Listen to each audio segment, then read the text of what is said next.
This is a state representative from Texas, Ron Reynolds. He went on CNN and said he wasn't worried about anything that the state of Texas was claiming to do to him because they were fleeing the state, because they're on the right side of history. Here's cut 7.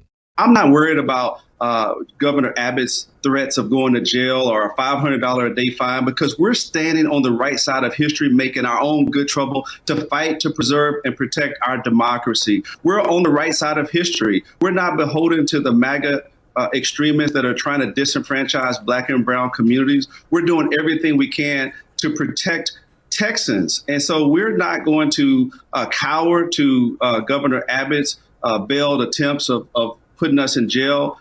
This is worth our democracy. This is not just about Texas. As Dr. King said, injustice anywhere is a threat to justice everywhere. This is about protecting our democracy, because if they can do it in Texas, they can do it anywhere else. So we're going to stand strong. We're not going to back down, and we're going to keep pressing forward to protect every single Texan so that they won't be disenfranchised. We're not going back to the days of Jim Crow. We're going to stand up to racial gerrymandering. Okay, this is crazy. There's so much there. I mean, first of all, be really careful when you say you're on the right side of history.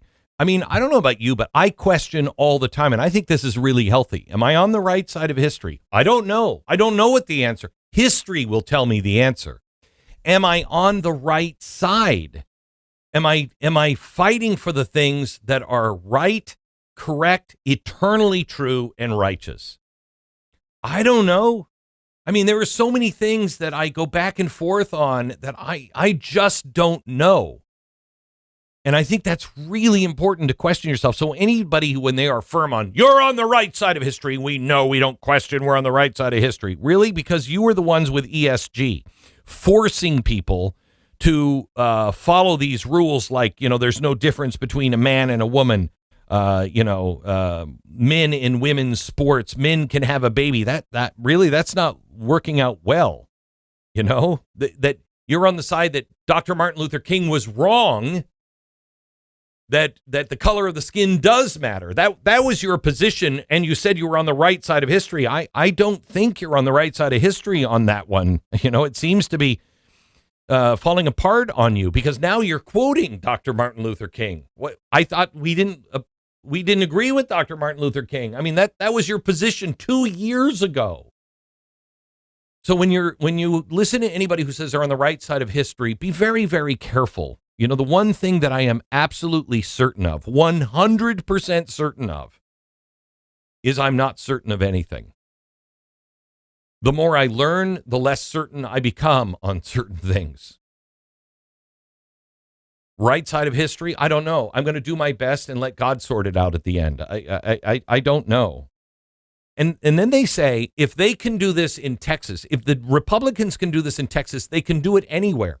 They have been doing it everywhere since 1812. If you knew the history of gerrymandering, it comes from Jerry Eldridge, right? Jerry Eldridge, I think. Or Eldridge Jerry, that's it. Eldridge Jerry. He was a founding father. 1812, he is the governor, I think, of Massachusetts.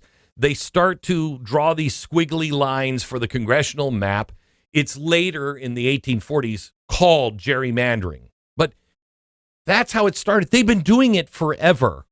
And the worst place, well, I'll get into that here in a second. So let me play the second clip here. And that is on the Don Lemon show. Who knew he still had a show? Another Texas state rep, Yolanda Jones, said this, cut 6. And then integration happened and everybody thought they accept us. They don't accept us. They are showing us who they are. We should believe them. And we better have the courage to stand up. Otherwise, we will fall for anything. And in this country, we will be defeated, deported. I mean, we will lose all of our rights. And if you think it can't happen, it can. And I will liken this to the Holocaust. People are like, well, how did the Holocaust happen? How was somebody in a position to kill all them people? Well, good people remain silent.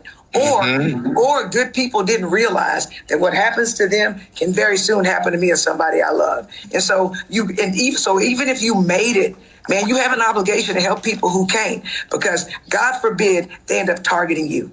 and your family. Okay, I agree with everything she said, except what she's applying it to. How is this I mean, I think it's a little insulting to those who had relatives stuffed into ovens to say that gerrymandering is like the Holocaust, but maybe that's just me. Look, you know what this is all about? This is all about when a group of people in the government no longer believe in its own people. When 57 elected Democrats from Texas, they didn't just walk out on their duties. They walked out on the people. They fled the state to avoid voting on redistricting maps they say are unfair. They say they're standing up for democracy. But where did they run? This tells you a lot in the story. Illinois, New York, Massachusetts, the states whose maps are textbook examples of political gerrymandering. They ran to Massachusetts where it was Eldridge Gerry that gerrymandering is named after. He was the governor of Massachusetts. They fled to the belly of the beast while crying wolf back home. So the first thing you need to know is this is not about justice. This is about power. And they are betting that you are too distracted and your friends are too distracted or discouraged to notice. So let me be clear on what is actually happening here. Okay, so the Department of Justice in Texas, this is what's really happening. They decided that the Texas congressional map violates the Voting Rights Act, not because it eliminates minority representation, but because it doesn't create coalition districts where different racial groups are lumped together to form artificial minorities. So what they're saying in bureaucratic doublespeak is Texas has to draw maps that elect Democrats. That's the game. This is not about race. It's about arithmetic. If a Republican map spreads voters too thin, it's racist. But if a Democratic map does the same to Republicans, it's equity. That's not the law. That's manipulation. And our founders talked about this. In Federalist Papers number 10, James Madison warned us of the dangers of factions, organized groups that put their own interest above the public good. And that's what we're experiencing everywhere. He said, and let me quote, "The instability, injustice, and confusion introduced into the public councils have been the mortal diseases which popular governments have everywhere perished." End quote. That's what this is. This is a faction, a political machine so drunk on power that it can't even pretend to be consistent anywhere. They invoke democracy and then they run away from their duty to vote. They wear shirts that say, "Let the people vote," while ignoring votes in New York that created an independent redistricting commission. This is the rot Madison warned us about. Faction over function, power over principle. So let's look at Illinois for a second. In Illinois, they didn't try just to gerrymander there. They eradicated the Republicans. They drew a map so surgical, so cynical, that analysts have now said this is the worst gerrymander in the country. It's in Illinois. Republicans, now I want you to hear this. Republicans now hold 3 out of 17 seats. Okay, well, the voters spoke. Well, did they? They won over 40% of the vote. 40% of the vote, but they only hold 3 out of 17 seats. That's not representative. That's gerrymandering. And now Texas Democrats, they're running for cover. They're hiding behind the very injustice they claim to oppose. They also don't recognize that by millions, because of their policies, millions of people have moved into Texas since the census. There is no real representation of the people because millions of people have moved in. So what do we do?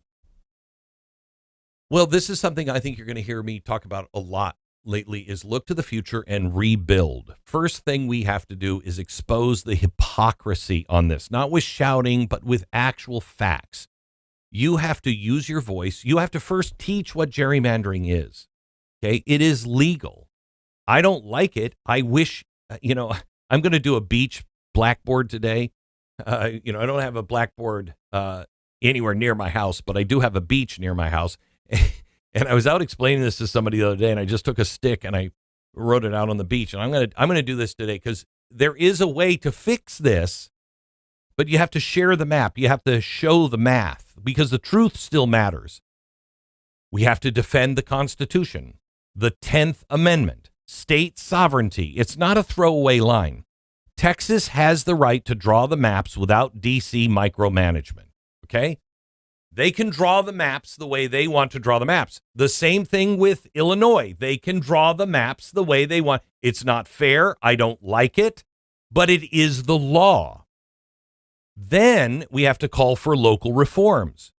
We have to have independent redistricting commissions that actually mean something. Not performative democracy, but actual checks and balances. I don't know if you can get there, but the more local we make this, the better. See, gerrymandering makes us more extreme because they'll run a line of constituents through a neighborhood, one side of the street, because this group on this side of the street votes for Democrats, and on the other side of the street, it's Republicans. They literally will run that line through to gather up all of the Democrats on the street and forget the Republicans. So that means that congressperson no longer has to moderate at all. They don't, the more extreme they become, the better off because they're only talking to their side. When you gerrymander, which we have forever, our founders warned against it. Because you're creating these factions, you're creating distance between each other. And you have to equip your neighbors on this. If they don't understand this, walk them through it.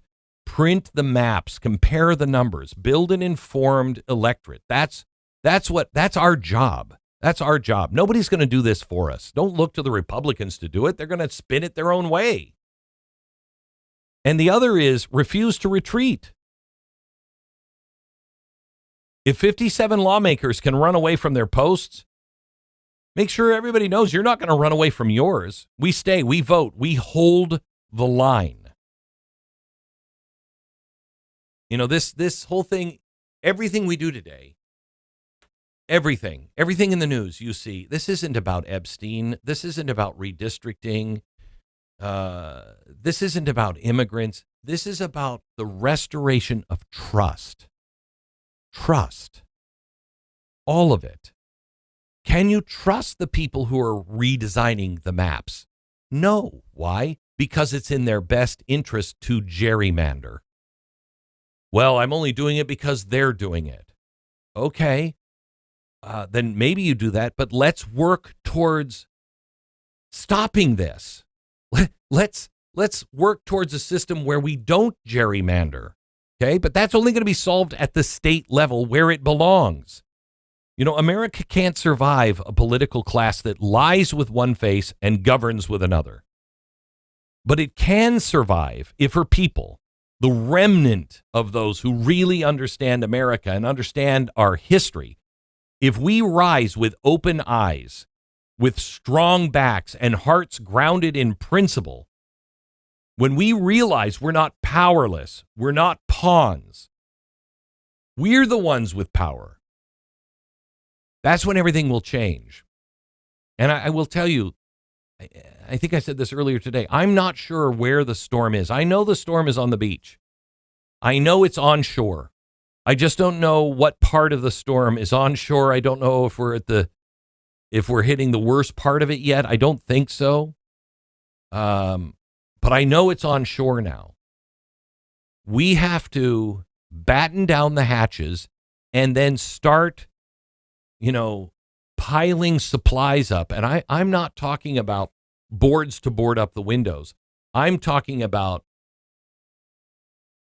building up our supplies to rebuild because this storm is going to pass us. And I don't know what the devastation is going to be like on the other side, but just like Mercury 1 does, we put supplies just outside of the storm's pattern because we know we've got to get them as close as we can to where the storm is supposed to hit without it being hit itself. So once the storm passes, we can push in and we can rebuild fast. When this storm is over, we're going to have trouble if we're standing here with no supplies, nothing prepared to rebuild quickly, because that's when people will realize there's nobody coming. There is nobody going to rebuild. There's no help. If we're not there to help, that's when things get really nuts. So I'm very excited for next year, and you'll understand a little more, in the coming days and weeks of why I'm not talking about it yet. But I can't wait to get started because I just know what we have to do. And that is something that I don't feel like I understood for a very long time. I knew I was supposed to warn, but I always felt there was something more to do. I think my mission has changed. I've been given a new calling, and it's to rebuild and rebuild right now.